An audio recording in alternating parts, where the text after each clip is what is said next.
आज का जो क्लास है वो है अकाउंटिंग फॉर डिविडेंड्स, यानी जब डिविडेंड्स के मुतालिक हम जर्नल एंट्री पास करेंगे तो हम तीन किस्म के जर्नल एंट्री हम पास करेंगे। किस तरह एक एंट्री हम पास करेंगे, यानी डिविडेंड डिक्लेरेशन। जब board of director dividend declare करते हैं तो एक एंट्री यानी हम उस वक्त पास करते हैं। बी क्लोजिंग ऑफ डिविडेंड, ये डिविडेंड हम क्लोज करेंगे, एक एंट्री हम इस वक्त पास करते हैं। और सी पेमेंट ऑफ डिविडेंड, जब हम डिविडेंड की पेमेंट करते हैं शेयर होल्डर को तो एक एंट्री हम इस वक्त पास करते हैं। तो मतलब यह है कि हम तीन एंट्री पास करते हैं यानी regarding dividend.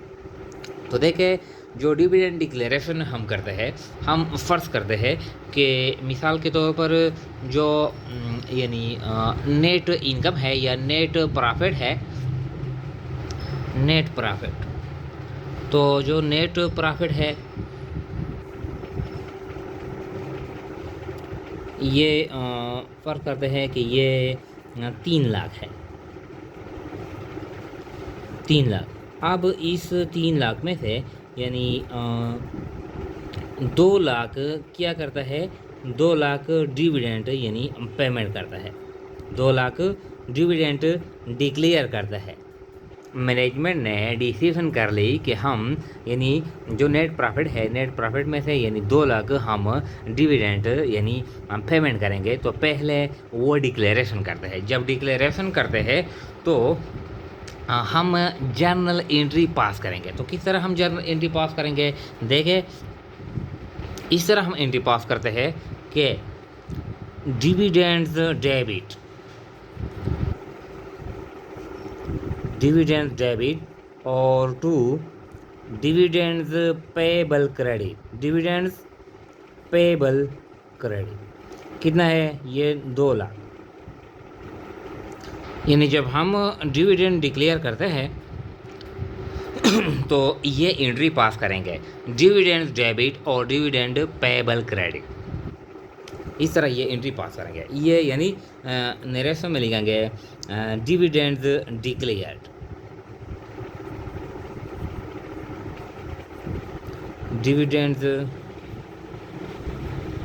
Declared by board of director, इस तरह। यानी जो भी हम यानी पोर्शन प्रॉफिट का शेयर होल्डर को डिविडेंड अदा करते हैं, पहले हम डिक्लेयर करते हैं। तो डिक्लेरेशन के लिए हम ये एंट्री पास करेंगे, डिविडेंड डेबिट और डिविडेंड पेबल क्रेडिट, ये फर्स्ट एंट्री है।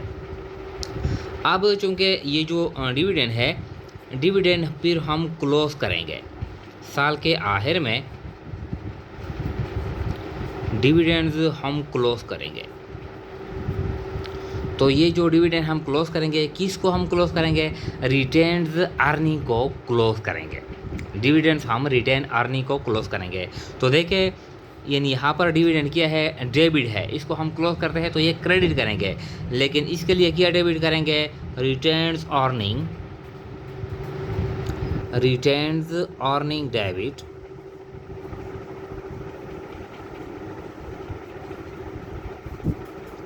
और टू डिविडेंड्स क्रेडिट।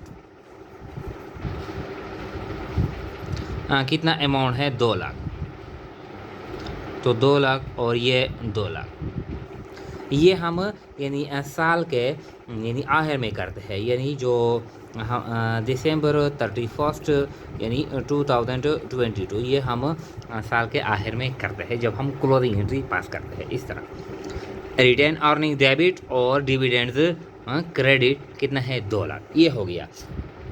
अब मिसाल के तौर पर जो अब पेमेंट हम करते हैं, यहाँ पर जो डिविडेंड पेबल हमने रिकॉर्ड किया है ये हम पे लायबिलिटी है, हम अपने शेयर होल्डर को पेमेंट करेंगे। तो जब हम पेमेंट करते हैं तो क्या करेंगे, ये लायबिलिटी यानी फिर ख़त्म हो जाएगी। जब हम पेमेंट करते हैं तो इस तरह पेमेंट करेंगे, यानी ये liability dividends payable debit, dividends payable debit और टू कैश या बैंक, नकद पैसे हम देते हैं या चेक देते हैं वगैरह वगैरह जो भी है। तो 2 लाख डिविडेंड्स पेबल डेबिट और 2 लाख कैश या bank credit. Dividends paid to shareholder, यहाँ पर क्या है, dividends close to retained earning. तो इस तरह जब हम डिविडेंड के लिए एंट्री पास करते हैं तो 3 किस्म के एंट्री पास करते हैं। एक है डिक्लेरेशन के लिए dividend debit, dividend payable credit.